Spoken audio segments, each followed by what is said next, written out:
Faraz Shaukat Ali. And bang on time, it's 7 o'clock, and this is Newsline, live as always from the News First studios in Dawson Street in Colombo. And there is a sea of controversy, there's a sea of concern, and Sri Lankans are enjoying every minute, I'm sure, because we're very political, aren't we? Are we not? Well, to help us analyze the legal aspects of all this, who better than that wonderful legal personality, Mr. Govind Dasri, who's right here with us, not travelling, but right here with us. Very good morning to you, Mr. Dasri. Good morning, and you exaggerated things about me. Now then, let's start at the beginning, shall we? The local government polls and the result of that. What does it indicate? You see, how does one analyze that? Historically, the local government elections always strengthened the government. People voted with the government to get what they want from the local authorities. This time it was different. It was different because people had to fight for an election. They got the election and they went in hordes. I mean, when we had a low poll, which was the normal rule in local government elections, we had a high poll because people went there with one intention, to express their dissatisfaction with the government that promised good governance and provided no governance. No governance, I repeat it. So let's get on with the issues that are there. Seriously, I'm not going to quip, no jokes, no laughs.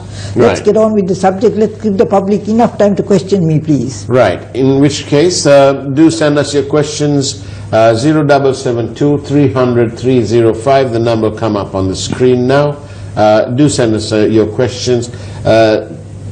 Straight to the point, ask Mr. Govind Dasri whatever it is that you want answers to.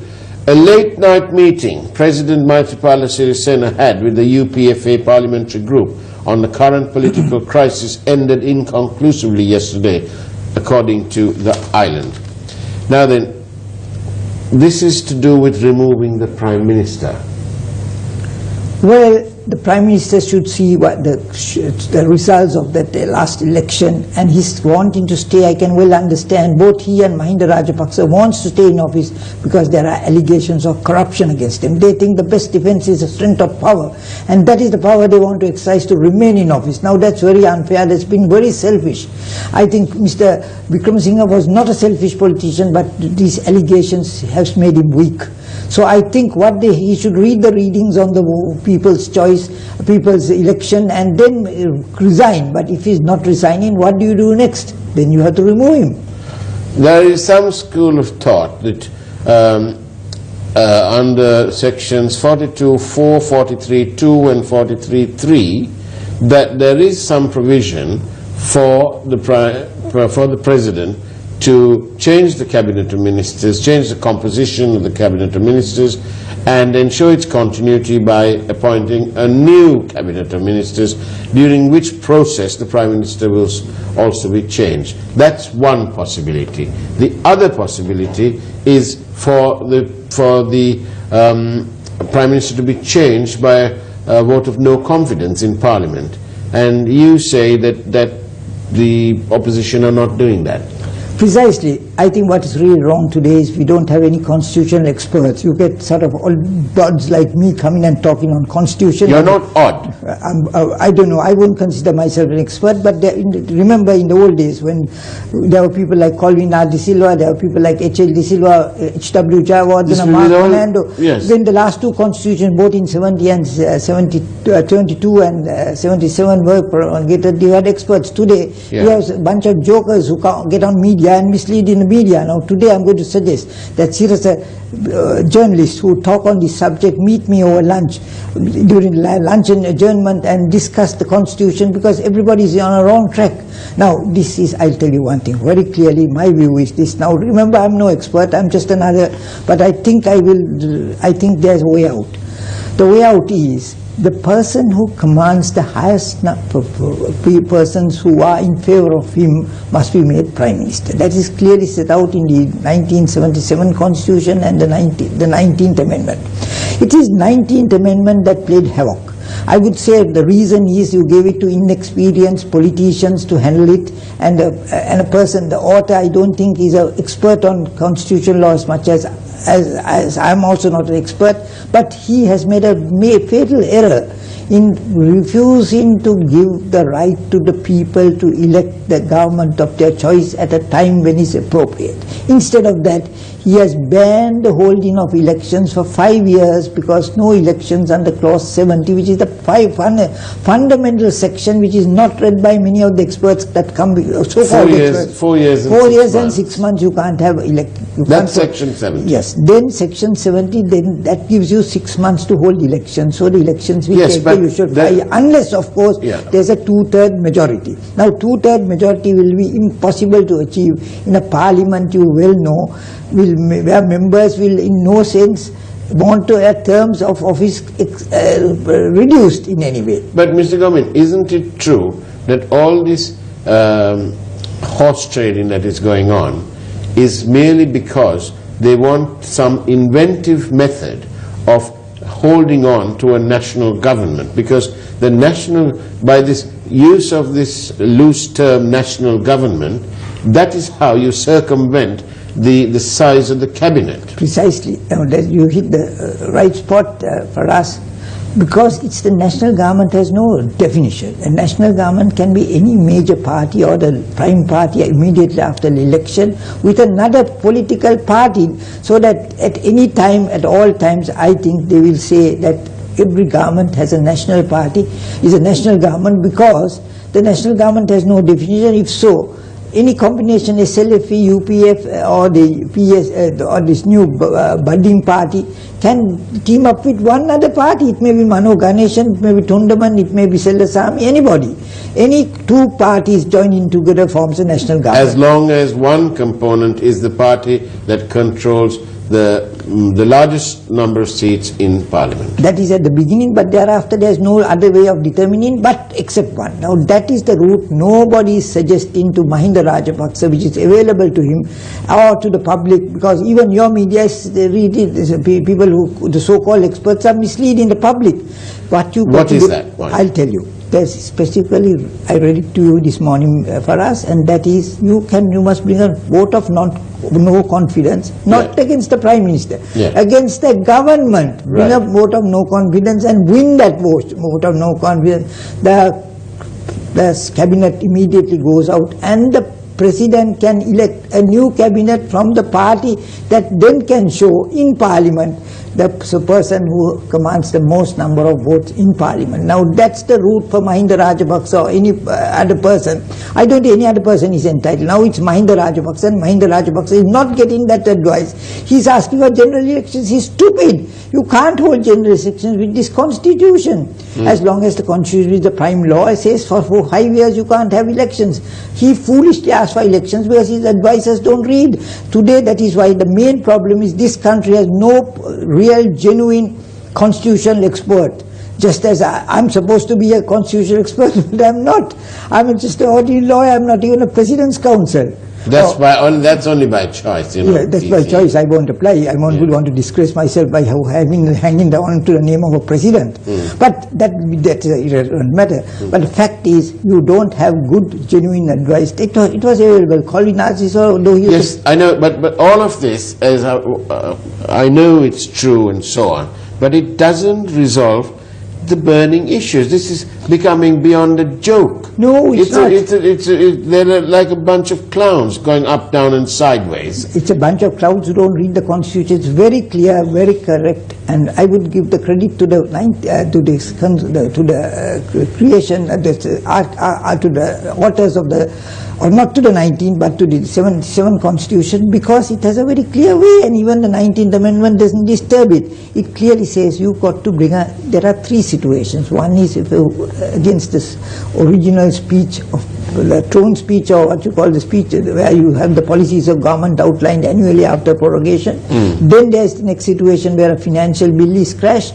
Then the third issue is when you bring a vote of no confidence against the government in office. Then all the cabinet ministers go, the president, then also you can't have an election. But there's clear provision. You can replace with a person who then commands the support.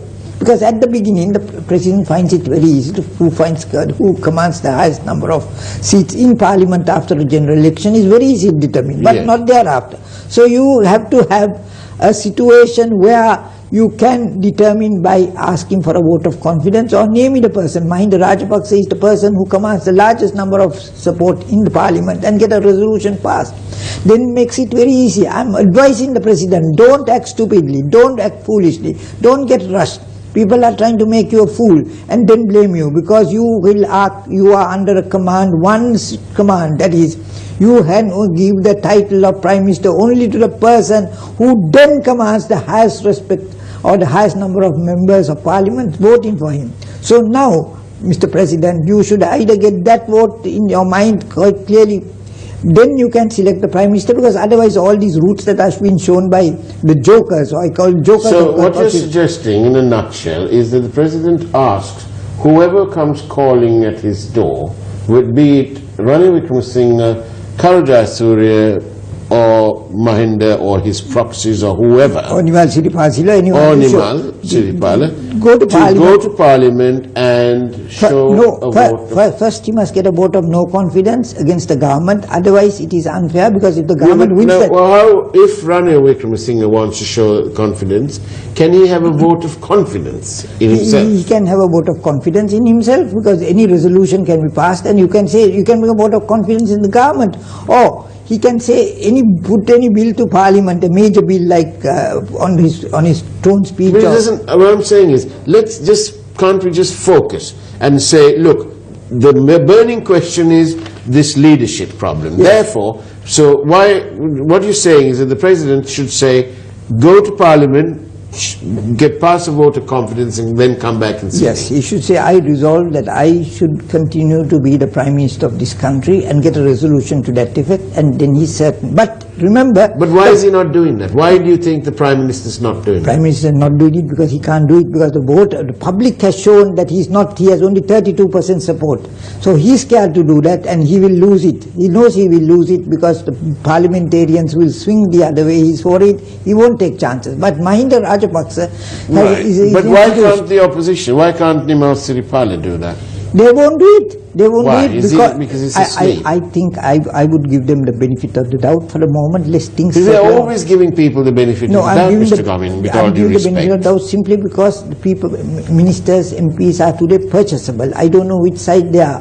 Various temptations are offered to them and they take it. So that we've got to wait. We'll give 2 weeks and then call for it. But Mahinda Rajapaksa is making... What is all this business about bringing in people to party headquarters, shoving them upstairs in some room and getting them to sign pieces of paper professing undying love and support? Those papers are not worth the paper it's written on. If you ask me, it's only a resolution in Parliament where you're free to vote as according to your wishes, and you must clearly establish that your Parliament Secretary must ensure that all members of Parliament are not kidnapped or held in hostage, and bring them to Parliament and vote, so that only in Parliament can you decide. Because now the situation is, really the people should have the choice. The people have expressed their choice. Ranil Wickremesinghe should leave, but he's not leaving. So let's make him leave. Yes, and but why do people want him to leave?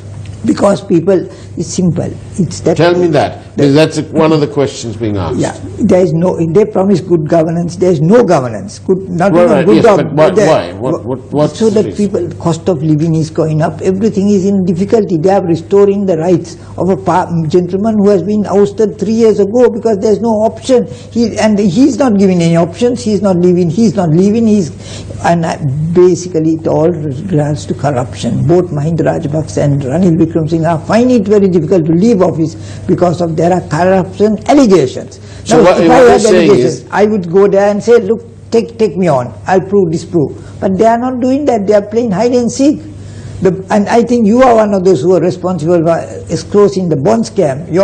I respect you for that alone. But others must participate in this exercise. Today the best choice is, why did the 19th Amendment, which was supposed to be brought in by the good governance kids, for democracy, by the NGOs, today is the cause of all this, because the people have lost their right to exercise their franchise. And I blame very much, because I'm the one who brought the last case against 19th Amendment, and I made 2 hours of submissions to the Supreme Court led by Siripavan on the question that people are losing their franchise by not having the right to exercise their vote at a general election for 5 years or 4.5 years.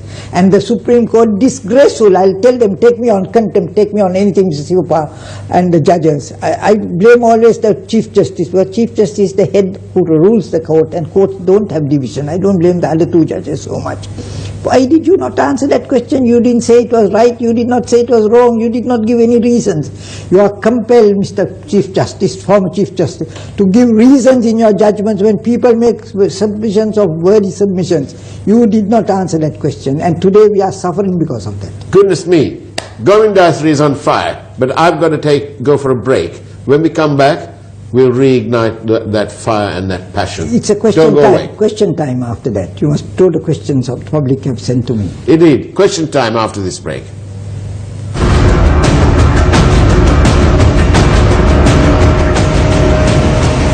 News First, Newsline, Faraz Shaukat Ali. And welcome back to Newsline, where we are in the company of Mr. Govind Dasri, that absolute lovely legal personality. Now then, one viewer says that the reason why the Prime Minister has become so unpopular is that they've been protecting the former regime. No action against all those charges of corruption and allegations that the Prime Minister led in the campaign to come into power in 2015. Correct, partly correct, but that is not the only reason. I think that it's really the hip pocket tissue, the wallet is getting thinner and thinner, and that is really hurting people a lot. Another viewer says the Greens do not want to go because they're enjoying life to the fullest and are convincing the big man not to do so that they can continue to rob. Correct. Another one says, where do we, the people, go from here? Another one says, good morning, it's high time to take stern action against the bank robbers, Arjun and Mahendran and Aloysius and so on. Good. And remember, JRJ demanded undated letters of resignation from his MPs. Is today any worse? Those letters are not worth. And why can't the President insist on a no-confidence motion? President cannot insist. President can only do what his party wants him to do. He's the President. He's the President, but there is no provision where he can insist on a vote of confidence. But there was, with all due respect, the Prime Minister had no provision to ask Arjuna Mahendran to change the system of the bonds, but he insisted. But that is why can't the President say to the Prime Minister, listen, chum, go to Parliament, I insist that you go there and get yourself a vote of confidence, then come back and see me? Well, Ranil Wickremesinghe should decide on that, or the Mahinda Rajapaksa should decide on that question, because they have the people's verdict. It's obviously that Mahinda Rajapaksa is a much more popular leader than Ranil Wickremesinghe, so all is before him. As far as the President is concerned, I think he should draw attention to those clauses to the respective heads of parties when they call on him. I don't know what he's doing there, because I think he's totally insignificant after coming third in most elections and losing Bolonnaru. I think he should himself consider whether he's worthy of that position. A viewer is suggesting that the position of hangman could be applied for by Prime Minister Wickremesinghe, because now he's trying to hang Sargala in the same way he hung Ravi. And the same viewer says, where is Arjuna? That guy will never get the knot on his head, because he's got to save him. I think the real person, I would put the newsies on Malik Samaravikrama, not Ranil Wickremesinghe. Really? Yeah. Why is that? I'll tell you in another program. We are now discussing the Constitution. Okay. Another one says that there is some suggestion that some people may be going to the Supreme Court today to prevent the changing of the Prime Minister. You know, we have a very good Supreme Court now, and I don't think they should go and raise political issues, because you're complicating. It's very simple. Read the Constitution. Instead of that, go to Mahinda Rajapaksa's house and insist that he brings a vote of no confidence against the government, and he can then get himself elected as the President, as the people seem to, as the Prime Minister, as the people seem to desire his return. But I don't know why he's not doing that. He's doing everything else. I don't think he's got a team. He's got people to run a government. He doesn't want to take office in the next 2 years. I think it's a strategic move by him to wait a while, because whoever holds office in the next 2 years is going to lose the next election. None of these people have the comfort, and I don't think people around him, even the professor of law knows the law. He knows something, he reads some sections and talks a hell of a lot about it. That's the problem. I think today you need experts handling, not people like Gomin Dayasri. There's another view suggesting that these election results were fixed, that possibly some people came at the last minute and stuffed the ballot box. No, I don't think, because if the government won, it would have been so. And I give you full credit to the public service. They ran a good election, though they couldn't get the results out, because that is because the commissioner didn't do his homework and didn't know what the system of voting. He's an inexperienced man, but he's a good man. He did a clean election this time and last time, so let's give him the credit for it, and the public servants. But the fact of the matter is, I think it was not fixed. It was certainly a clean, clear election that the government was rejected, not because Mahinda Rajapaksa is unpopular, but because the government is so unpopular. People wanted to give a message, but I have one reservation there. I expected the young people, the new vote, the under 42s to emerge and take the opportunity. No, they fell back to the old system. They got into their family grooves. You see, we have two sections, the SLP heap consisting of the only way for this grand old party to bounce back, in my view, or one of the suggestions anyway, is that once Ranil Wickremesinghe steps down after a disastrous 23 years as leader of the United National Party, 30 electoral defeats at different platforms, once he steps down, the UNP will simply bounce back, as though it's made out of the best rubber going. UNP can't bounce back. I think they got to take a back seat. They got to give the government the other side the run for about 2 years and see how they perform. Then they, with a new leader, certainly not Ranil Wickremesinghe. Ranil Wickremesinghe should gracefully retire. He's had his long innings. He's battered pretty badly and he's lost many elections. So the ruling is the ruling is there written on the wall. But I think a new leader, but that leader is not, should be not like somebody like Malik Samaria, a clean, new technocrat, young, new face. One of the viewers, you said send the questions in, they're sending the questions in. Why doesn't Newsline apply to the Guinness Book of Records for RW being the most for having the most electoral defeats as a leader? Yes, I think Newsline has done very well. Even Sirius and all media yes, but have what done about well. that? But Shall we ask I would say that they are bringing the wrong people and misleading the public on the law, because law is very clear. You got to bring a vote of no confidence on the national government to do all this. But a viewer from Kandy says any vote in Parliament will entail the buying of political prostitutes. That is right. That is correct. But that is why I say you must give the right to the people. That has been the 19th Amendment. Blame that. Take those good governance kids, take those pro-democracy boys, and take those NGOs to task. They are the guys who are... Grand old party can only survive with the exit of RW and have a man with the local grassroots touch. That must be RW fan. Is Ranil the only UNP, is Ranil the only leader the UNP has? Well, Ranil, another one says this economy can be fixed. Can it be? Can the prices of coconuts come down? I'm not sure. I'm not an expert on economics, please. Right. But what about this? Is Ranil the only leader the UNP has? No, UNP has many leaders, had many leaders, and had excellent leaders. Not Jaya Jayawardena, but many others. And Dadi Sennaik was a very honorable leader. Remember, he resigned when some people were shot at a strike. Yeah. Now, such people did exist in the UNP, no longer. Mrs. Bandaranaike, remember, when she lost a bill, not an appropriation bill, but on the ANCL issue, she left and she lost the election, came back with a 5-6 majority.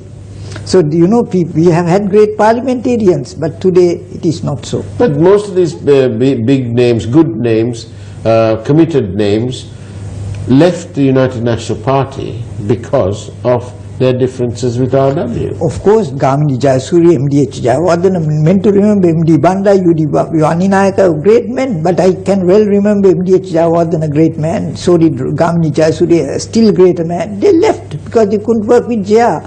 And today, nobody leaves because nobody, that's why it is this 2/3 majority rubbish.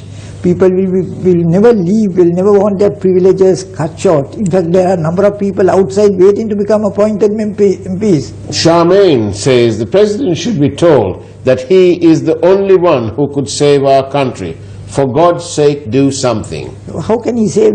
First of all, he must save Polonnaruwa for himself. Well, okay, another one says here, RW, the last man standing.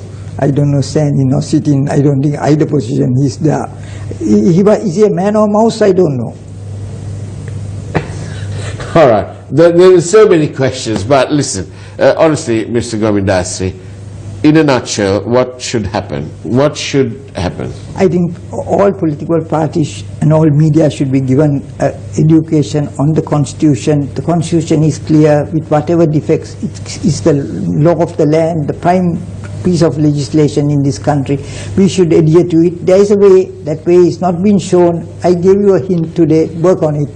Somebody says here, MR as PM will execute the greatest escape ever. MR as PM is not, MR is not a working man. MR is an easygoing guy. I don't think he reads anything very much, and he is guided by people. But remember, he's a great man for having eliminated terrorism. For that alone, I respect him. Right. But will not vote for him. Now then, what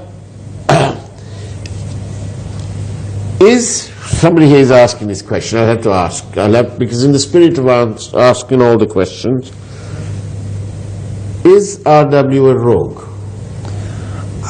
It's unfair for me to say yes or no, but on the allegations are very serious. On the face of it? On the face of it, prima facie looks like, because his action thereafter, his action is inaction, I beg your pardon. Inaction or whatever is inexplicable.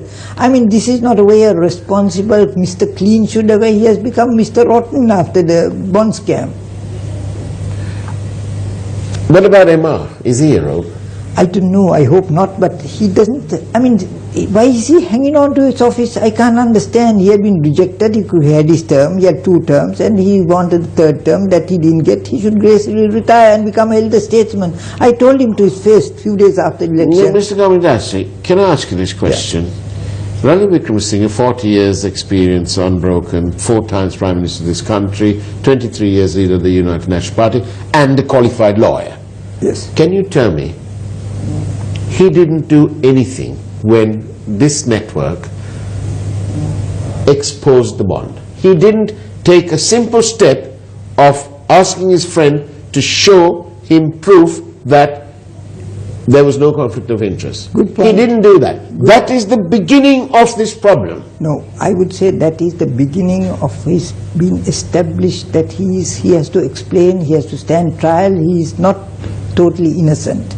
I won't say guilty, I will say guilty only when he's guilty of inaction. He is certainly guilty of inaction, which is something even worse. He is guilty of inaction which leads to a conclusion that he is responsible. He is guilty of by inaction he is guilty, and by inaction he is showing himself to be in guilt of the bond scam. I want to say something to all this, to everybody who says that there are only allegations. No. Well, I want to say this, that maybe there were allegations and these allegations have not been proven in the court of law and so on and so forth. But right here on this network, every single thing that we've said can be supported in a court of law. Yes, it will be, and I hope it will be proved. And but can I tell you one thing on my express a view of my own? Ranil Wickremesinghe is a man whose support is at the level at the best of times 30%.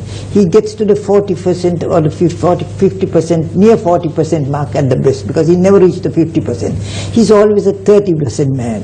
So I don't think he's ever fit to be a leader, because last time at the general elections, he leads about 46%. You've got to get over 50 man. Mahinda Rajapaksa did it in 2005, 2009, but Chandrika did it once or twice herself. She went even beyond Mahinda Rajapaksa because she got the vote from the north. My question is, today Mahinda Rajapaksa is very weak because he doesn't have the northern and eastern vote. What you need right now, gentlemen, is for us is that you've got to understand, you get the Sinhala bulk vote, the Sinhala Buddhist vote, which is very important. You've got to have the The Tamil vote, the Hindu vote, the Christian vote, you got to have the Islam vote.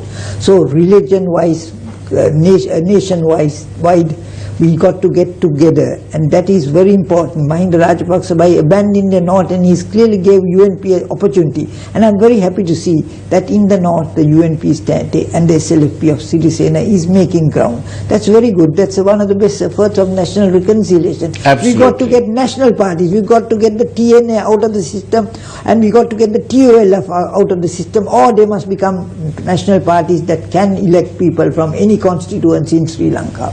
Now UNP and SLFP of Sirisena has shown the way. Mahinda Rajapaksa must get into the act. Well, thank you very much, Govind Dayasri. Thank you, Time is up. There are so many questions, and sometimes we journalists suffer from this sort of journalistic flourish. But in the meantime, we are appreciative of you being on our program, on our network, and thank you very much. Can for I your say just one word? If I get the opportunity today, I'm not available every day. This morning I'm free to educate you gentlemen on some of the finer points of the Constitution, so that you can present it correctly and not bring clowns here who mislead the public. Govind Dayasri, thank you very much for your upfront and open comments. Otherwise you wouldn't be Mr. Dayasri, would you? That's the way it was on Newsline. Take care. God bless. Thank you.